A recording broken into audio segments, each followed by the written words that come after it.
ఒరే ఆంధ్రప్రదేశ్ ప్రజలారా, నేనురా మీ పెట్రోల్ అసలు మీకు బుద్ధుందా? స్టాక్ లేదని పెట్రోల్ బంకుల దగ్గర ఆ కిలోమీటర్ల క్యూలేంట్రా? అసలు ఈ కొరత వెనుకున్న నిజమేంటో చెప్తా వినండి. వాట్సాప్ గ్రూపుల్లో ఎవడో పనిలేని అంకుల్ పెట్రోల్ బంకులు బంద్ అని మెసేజ్ పెట్టగానే అసలు అందులో నిజమేంతో కనీసం బుర్ర పెట్టి ఆలోచించకుండా గొర్రెల మందల బంకుల మీద ఎగబడిపోతున్నారు.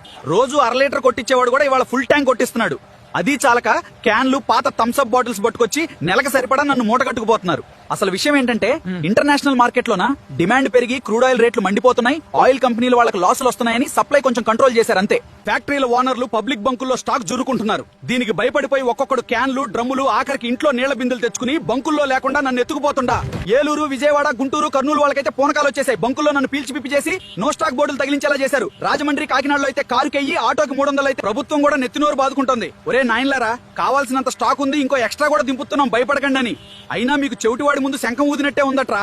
సోషల్ మీడియా పుకార్లు నమ్మి థమ్స్అప్ బాటిల్స్, పిల్లల పాల డబ్బాల్లో నన్ను దాచే కక్కుర్తి ఆపండ్రా. మీరు నెలకు సరిపడా ఎత్తుకుపోవడం వల్లే బంకుల్లో స్టాక్ అయిపోయింది తప్ప దేశంలో నా కొరత లేదా? నువ్వు బాధ్యత గల తెలుగువాడివైతే ఈ పుకార్ల ప్యానిక్ కాపడానికి వీడియోని మీ వాళ్ళకి షేర్ చేయి. అలాగే మన AI టాక్సమ్ ఛానల్లోకి లుక్ వేయండి. కంటెంట్ లో నిజంగా దమ్ముందనిపిస్తేనే ఫాలో కొట్టండి.